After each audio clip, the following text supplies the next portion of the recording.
Hey guys, it's me, Ernie Kanina, and welcome back to my YouTube channel. Please do not today. It's blessings to Kaka.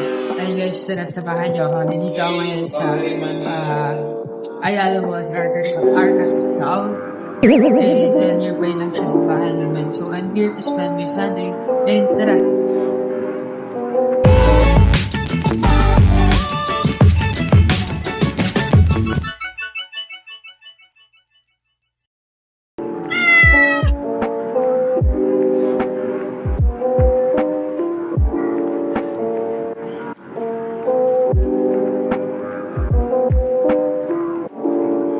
Title ng vlog natin is What Goes Around. So, knowing RJ, what goes around? Ano nang nangyayari sa buhay ni bro? Diba? So, ayun, in this vlog, meron tayong mga questions na sasagutin, which is I composed last night before I slept. And naisipan ko talagang mag-vlog ngayon kasi gusto ko rin mag-entertain sa inyo.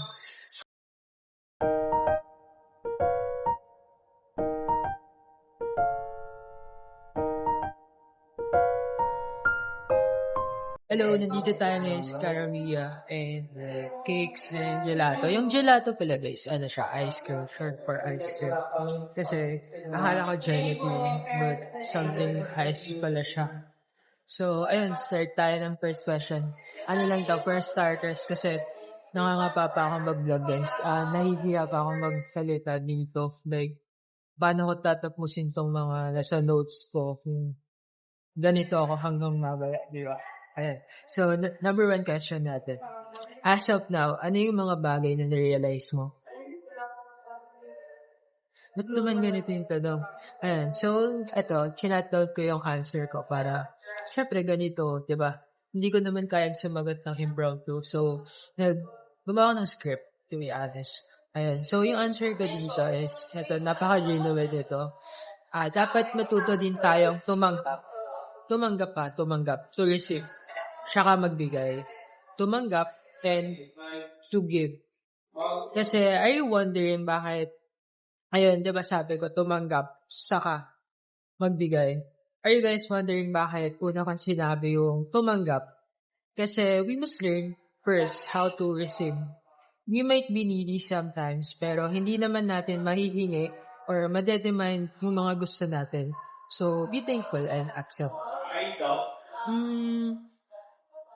Ayun, so, di ko na siya papalawakin. Gusto ko, nag-iisip din kayo habang nanonood nitong video nito.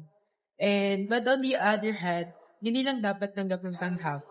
We must also learn to reciprocate or at least give back. Share our blessings. Malay mo, what you have are the most needy of them. Ayun, galing. Very good yung writer nito. So, 10 out of 10. Hey, Kuya, you know what? Because of your warm welcome, I did go to this ice cream shop. Thanks for that. It's my first time here. Babagin po, sir. Ayun, that was the first stranger that I've talked to in this vlog. And I feel like I'm doing my social anxiety. Or I've been facing yung social anxiety ko, guys.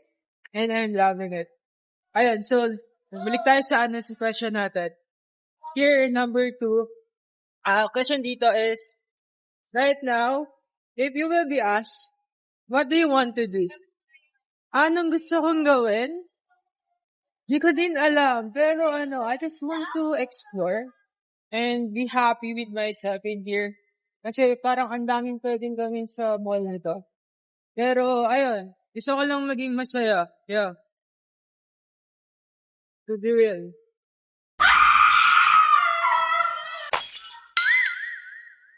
Ayun guys, speaking of pagiging masaya, parang may mga taong masaya sa taas ng floor na to. And I hear them screaming, or there's something interesting sa taas.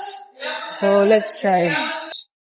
And wow, there's statue. I told you guys, ito yung sagot sa tanong ko kanina.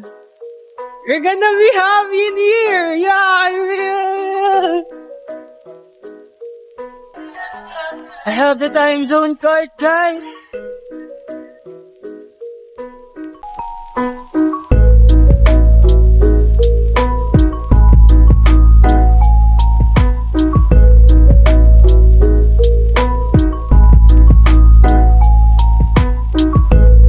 ito guys, practice cover view per view. Basketball, ano siya guys, mag-change career. Okay?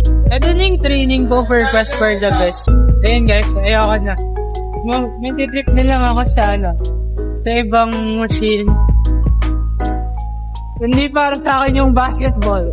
I'm here na guys sa photo booth. So I'm gonna spend my 100 pesos in here.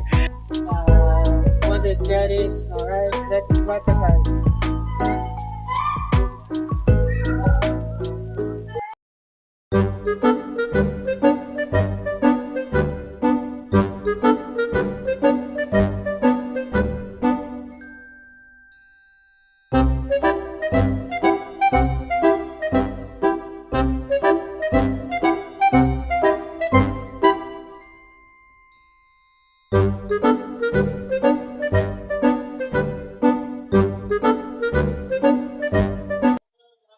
Hi, so our next agenda for today is go to a coffee shop and then ask the barista kung ano yung pinaka-least pick na coffee in the menu.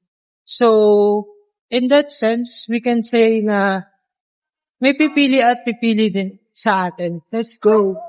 So, we're here na sa isang coffee shop na good afternoon po. So, where does this line start? Oh, it's not. Let's go. I can do it.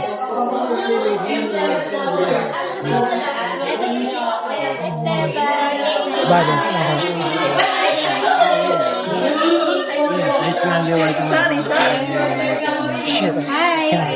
Hello po, good afternoon. I'm filming a vlog. Can I ask Bomer which in the menu is the least pick coffee po? Least pick coffee. I did it, guys.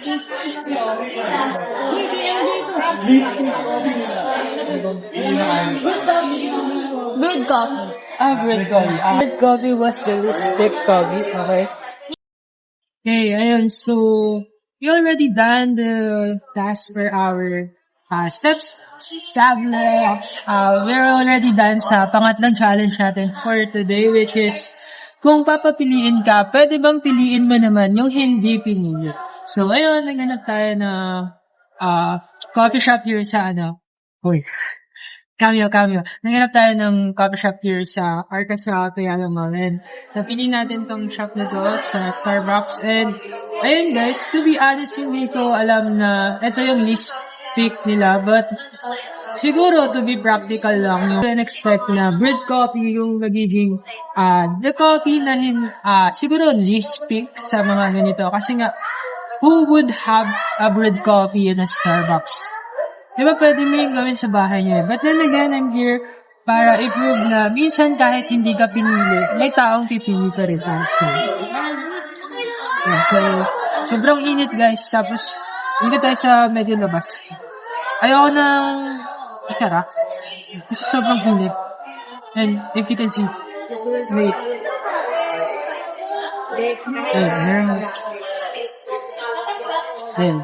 So, ayan. So, while sipping our coffee, proceed tayo sa question number 4 natin dito sa bread movie. Ayan. Number 4. Kung may i-advise ka man sa viewers mo, ano yon bukod sa love life? Mabaka dyan. Sino nagsulat nito? Ayan. So, ayun. So, ano daw yung